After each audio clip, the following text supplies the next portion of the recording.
lovers, my name is Carrie and this is Spines and Spoilers. Today I want to talk about my most disappointing reads of 2024. Now, I don't think I read any outright bad books this year.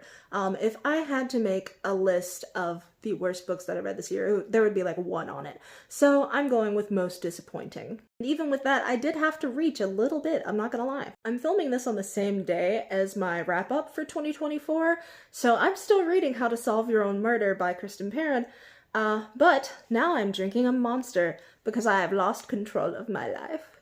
But on to my most disappointing reads of the year. The first one is pretty predictable. It's The 7.5 Deaths of Evelyn Hardcastle by Stuart Turton.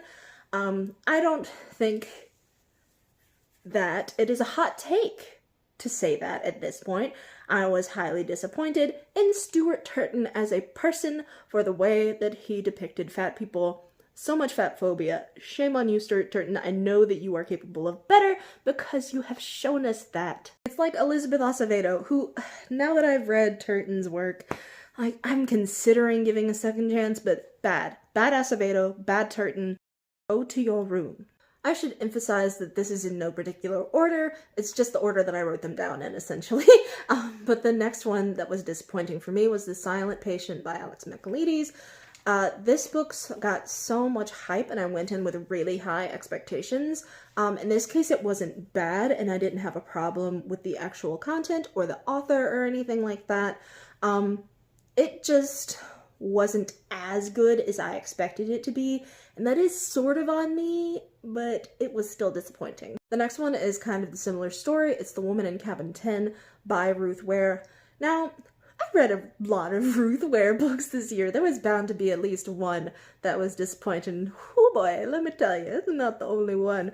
But yeah, this one was definitely disappointing because this one got a lot of hype again, and I just didn't think it was good. I also thought it was predictable in some instances. Sorry, this is where I had to get a drink. My mouth is getting really dry and weird. It's just the winter air combined with the fact that I've been talking so much.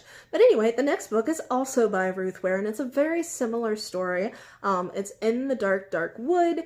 I also just didn't think that this one was terribly interesting or entertaining. It had so much hype and I don't understand why. It wasn't outright bad, but if I'm going to recommend any Ruth Ware book, it will not be this one. This one will be at the bottom of the list. The next book that I found disappointing was Hide by Kiersten White. It's another instance where it wasn't bad. It was not a terrible book by any means, but it didn't live up to the expectations that I had. It told a different story, I suppose, than I was expecting, and it wasn't as good as I was expecting with the amount of hype that it was getting. With the next book, I'm honestly kind of debating whether it should be on this list because it's The Midnight Feast by Lucy Foley. And honestly, like, what did I expect? I guess I was just really hoping that there would be at least one Lucy Foley book that I would like because she has so many books and people love them. And I'd love to be able to talk about them with people. But this third book of hers that I've read just kind of confirms that I really just don't like her writing style. I genuinely do not. That's nothing against her as a person. I just really don't like her writing style. I think it goes on way too long. She bounces from person to person to person in a way that it starts to interfere with the flow of the story. So yeah, my disappointment for this one comes from the fact that I just really wanted to have at least one Lucy Foley book that I actually liked. It sounded like a really interesting plot. Of all the books that I've read of hers, I went into this one expecting the most. And I'm sorry, I just didn't like it. The next book was A Study in Drowning by Ava Reid, and to be fair, this one is sort of on me as well. I let my expectations get the best of me. Ava Reid is such a huge name at this point in the bookish community, to the point where it was kind of daunting reading something by her, because I was so worried, what if I don't like it? I don't hate this book. It's not bad by any means. I would probably read something else by her now that I think about it.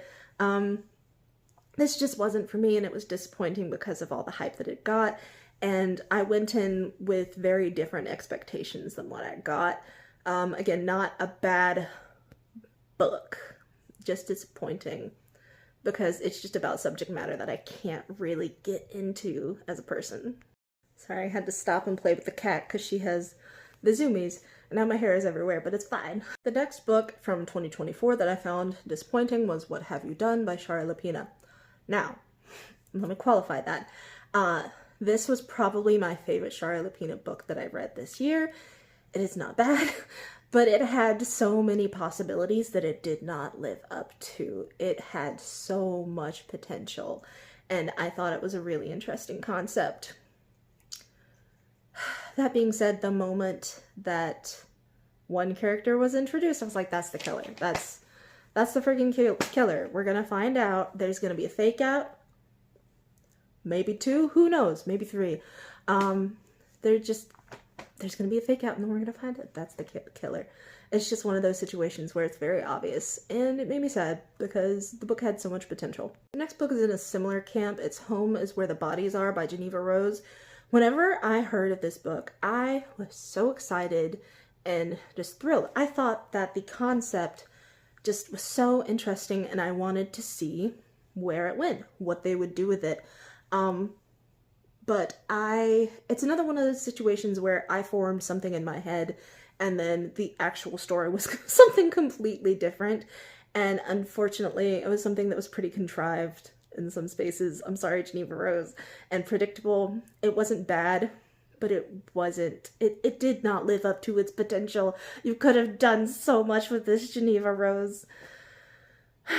Oh well, maybe next time. The last book on my list is The Night We Lost Him by Laura Dave. It's another case where it's not a bad book necessarily, but I really liked Laura Dave's first book. And I expected something that was as intricate as that one, as interesting, as far-reaching, and that's not really what I got. It was a little more by the numbers. That being said, you can also see why I didn't make a worst of 2024 list, because that list would be like maybe 3 books long at the most. There just weren't many outright bad books. I could stretch it to maybe 5 at the very most if I had to, but I couldn't do it in good conscience, because even the worst books this year were still pretty good. I'm not gonna lie, they were fine at the worst. I think that the worst rating that I gave on this list was to The 7.5 Deaths of Evelyn Hardcastle. I gave it 2 stars because of the rampant fat phobia. The book on this list that I probably gave the highest rating was The Silent Patient by Alex Michaelides. I think it was in the 4-star range, and it was another instance where it wasn't a bad book. It was just disappointing based on the amount of hype that it had. That is it for my most disappointing reads of 2024. I hope that you enjoyed. Thank you so much for watching. I appreciate it way more than you know. I don't have the words to express how much I appreciate it. Also, I don't know why I end up using that voice at the end of every video.